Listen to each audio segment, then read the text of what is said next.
I'm starting. Okay, so, like I just explained when we were backstage, that lovely box connects to the booth somehow, you ask?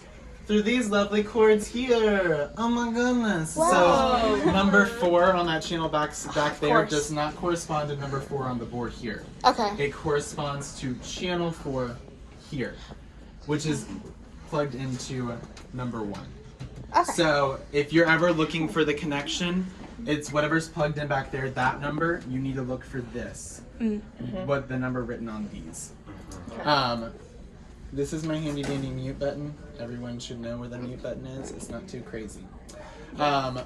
What designates where my sound is going on the board? So in each channel, I have the select, and that just means you're controlling everything within that channel selection. So I go over here, and that tells me where it's being sent to. So right now, it's going through sub 1, which I really don't care about right now. So I'm going to take it off of sub 1, and I'm going to put it on my main. This is my main slider. If sound is not coming out, there's a couple of options. Either this is down, which we need to bring to unison, U. This is down. This is muted. Or if all of that is good, then you need to adjust the main gain. We don't want to touch this normally because it will cause the speakers to shriek unless you need a little bit of sound. And also when you're adjusting this, we do it small. We do tiny little bits at a time. If you do this, it is going to shriek on you hardcore. So you need to slowly adjust it. So, example. Oh gosh. This one is coming through number 2. Are you ready for the squeak? I'm not going to try to do it.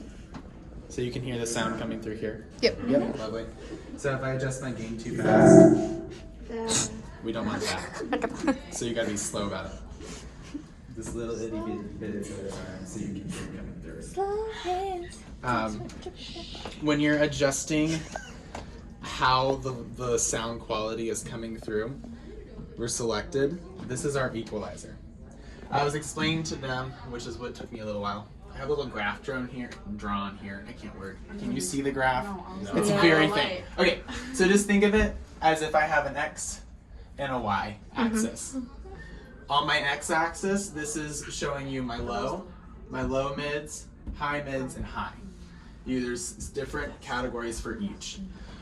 Within each category, there's a midpoint, and that gets adjusted where it's located with our frequency. So if I turn my frequency up, this is going to slide this way on the x-axis. If I turn it down, it slides this way on the x-axis. Wow, words!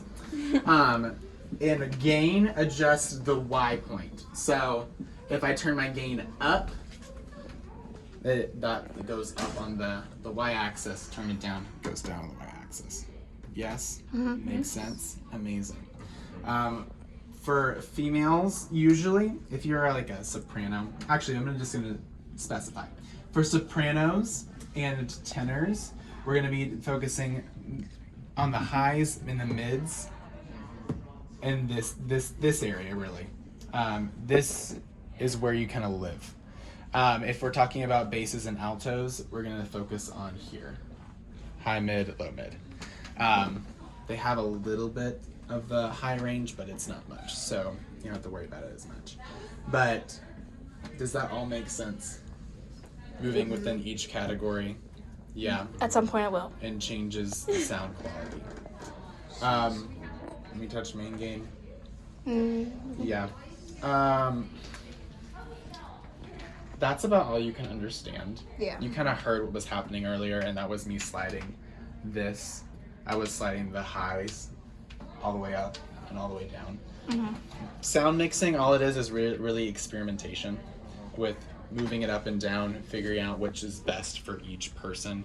It can get a little tricky, but you'll figure it out as you go. And if your mic is shrieking, you'll have to figure out how to turn down the main gain, figure it out elsewhere. But that is the gist. Yeah. Oh, sorry, also.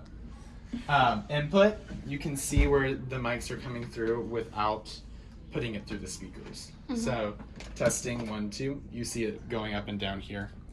That can always be found with input. So you'll be able to see all of these mics. So also I can tell who's not turned on at the beginning of a show by what's not moving.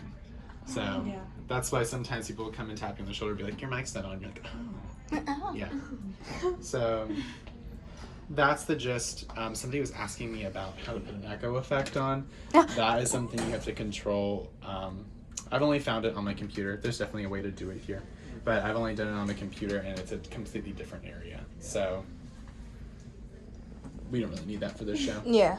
We can play with it for another show, but that is the gist. Did that make sort of sense? Mm-hmm. Yes. Yes. For like how can you tell what's like too loud and what's not loud enough from the booth? You can tell. Yeah, Sorry. it's all just like using your ears, but also when you have all of the audio coming through, before anything maxes out, you'll see these bars going up, and it goes from like a nice green to yellow, and then the very top is red, and that's when it's maxing out. So you don't want it to get close to that maxing out level, so you'll be able to see that. If I had something to play music through, I would show you, but I don't. So, but yeah. We can test it out if we need to. But yeah, so it's gonna be a little bit of figuring it out for yourselves. I didn't realize the time was so restricted, Yeah. or I would have more to say.